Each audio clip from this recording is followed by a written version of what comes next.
శ్రీ వెంకటేశ్వరుడి సేవలో నిస్వార్థంగా పనిచేస్తున్న తమపై జగన్ సొంత ఛానల్లో అసత్య ప్రచారం చేస్తున్నారని టీటీడీ పాలక మండలి చైర్మన్ బిఆర్ నాయుడు మండిపడ్డారు. 6 నెలల్లో ఒక్క రూపాయి కూడా దుర్వినియోగం కాలేదని ఆయన స్పష్టం చేశారు.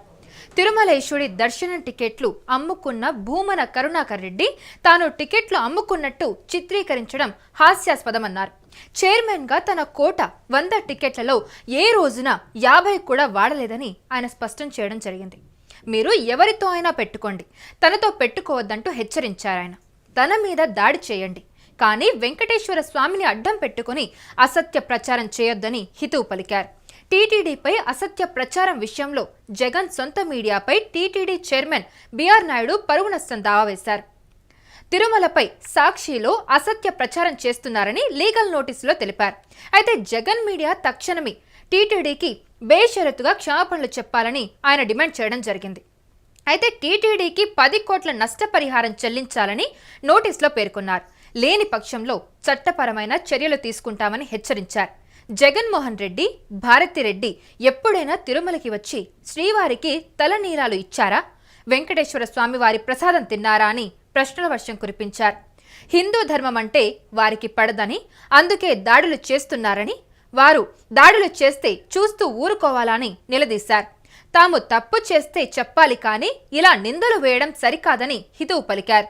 వైసీపీ నేత భూమన కరుణాకర్ రెడ్డి అవినీతి సామ్రాట్, డెకాయిట్ అని ఆరోపించారు. 1600 కోట్లు టెండర్లు ఇచ్చి 10% తీసుకున్నారని బిఆర్ నాయుడు విమర్శించడం జరిగింది.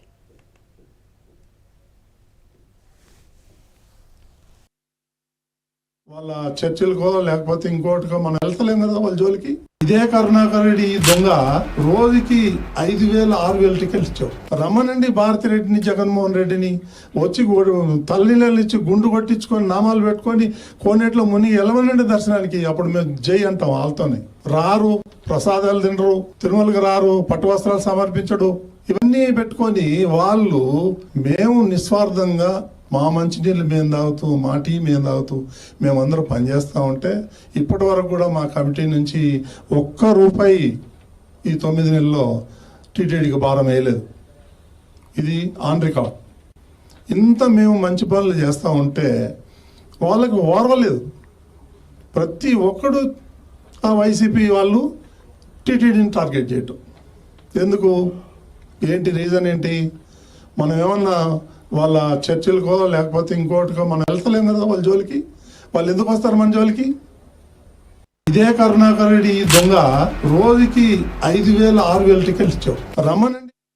టీటీడీలో అన్య మతస్థులపై ప్రచారం చేస్తే కఠిన చర్యలు తీసుకున్నామని తెలిపారు. తిరుమల కొండపైన క్యాంటీన్లను వైసీపీ నేతలు తీసుకుని మాఫియాలాగా చేస్తున్నారని మండిపడ్డారు. శ్రీవారి దర్శన సమయం మార్చమని, ఉదయం నుంచి రాత్రి వరకు కాకుండా వెంటనే జరిగేలా చూశామని వెల్లడించారు. వీఐపీ దర్శన టైమింగ్ కూడా మార్చామని, తద్వారా సామాన్యులకు దర్శనం సులువు అవుతుందని వివరించారు. దేశవ్యాప్తంగా టీటీడీ దేవాలయాలు ఉండాలని అన్ని రాష్ట్రాల ముఖ్యమంత్రులకు విన్నవించామని గుర్తు చేశారు బిఆర్ నాయుడు. టీటీడీని టార్గెట్ చేయటం ఎందుకు? ఏంటి రీజన్ ఏంటి? మనం ఏమన్నా వాళ్ళ చర్చిలకో లేకపోతే ఇంకోటికో మనం వెళ్తలేం కదా వాళ్ళ జోలికి. వాళ్ళు ఎందుకు వస్తారు మన జోలికి? ఇదే కరుణాకర్ రెడ్డి దొంగ రోజుకి 5000 6000 టికెట్లు ఇచ్చావు. రమ్మనండి భారతిరెడ్డిని, జగన్మోహన్ రెడ్డిని వచ్చి తల్లిళ్ళు ఇచ్చి గుండు కొట్టించుకొని నామాలు పెట్టుకొని కోనేట్లో మునిగి వెళ్ళమనండి దర్శనానికి. అప్పుడు మేము జై అంటాం. వాళ్ళతోనే రారు, ప్రసాదాలు తినరు, తిరుమలకి రారు, పట్టు వస్త్రాలు సమర్పించడు. ఇవన్నీ పెట్టుకొని వాళ్ళు మేము నిస్వార్థంగా మా మంచినీళ్ళు మేము తాగుతూ, మా టీ మేము తాగుతూ మేమందరూ పనిచేస్తూ ఉంటే ఇప్పటి వరకు కూడా మా కమిటీ నుంచి ఒక్క రూపాయి ఈ 9 నెలల్లో టీటీడీకి భారం వేయలేదు. ఇది ఆన్ రికార్డ్. ఇంత మేము మంచి పనులు చేస్తూ ఉంటే వాళ్ళకి ఓర్వలేదు. ప్రతి ఒక్కడు ఆ వైసీపీ వాళ్ళు టీటీడీని టార్గెట్ చేయటం ఎందుకు? ఏంటి రీజన్ ఏంటి? మనం ఏమన్నా వాళ్ళ చర్చిలకో లేకపోతే ఇంకోటికో మనం వెళ్తలేం కదా వాళ్ళ జోలికి. వాళ్ళు ఎందుకు వస్తారు మన జోలికి?